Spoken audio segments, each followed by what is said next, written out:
La Gaîté Lyrique, c'est un établissement culturel de la ville de Paris qui a ouvert en mars 2011. On a juste 4 ans aujourd'hui, le 2 mars. Et c'est un lieu pluridisciplinaire dédié aux cultures numériques, mais vraiment à ce qu'on fait aujourd'hui dans le numérique pour servir un petit peu et pour apporter des réponses à toutes les questions de société qu'on peut se poser autour du design comme de la cuisine. Voilà, c'est vraiment beaucoup d'axes. Il y a bien évidemment une salle de concert, mais on fait aussi des expositions, des conférences, des projections, des ateliers, et il y a des espaces en libre accès que sont le foyer historique, puisque le bâtiment date de 1862, le foyer historique, mais aussi le centre de ressources et l'espace jeux vidéo qui sont en accès libre, où on peut trouver des ressources autour des expositions qu'on traite et des sujets qu'on aborde ici.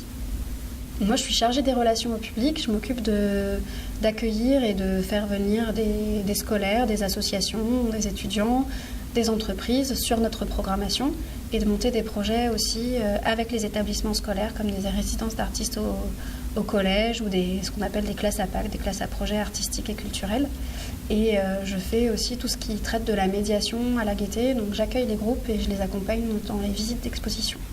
Vous avez pu rencontrer Virginie Chocard, qui est directrice de la communication, qui a avec elle une équipe de 8 personnes, chargées de com web, chargées de com print, attachées de presse et des partenariats, et assistante de communication, qui réfléchit à toute l'identité graphique et à la manière dont on communique à la Gaîté, à l'intérieur et à l'extérieur de la Gaîté.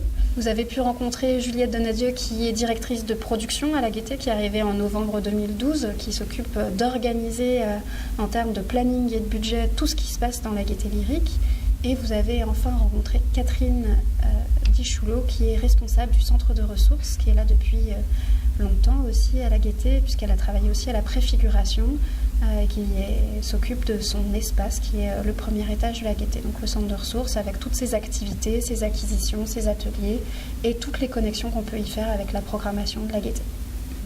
J'espère que c'est un lieu qui va perdurer. En tout cas, on n'a que 4 ans, donc c'est difficile de voir à vraiment long terme, enfin, en tout cas pour moi. C'est un lieu qui vit au quotidien et au jour le jour, donc le court et le moyen terme fonctionnent assez bien. On arrive bien à voir comment on sera et qu'est-ce qu'on proposera en termes de programmation, en tout cas d'ici 1 ou 2 ans. Par contre, il faut imaginer que le but du jeu de la Gaîté, c'est d'être toujours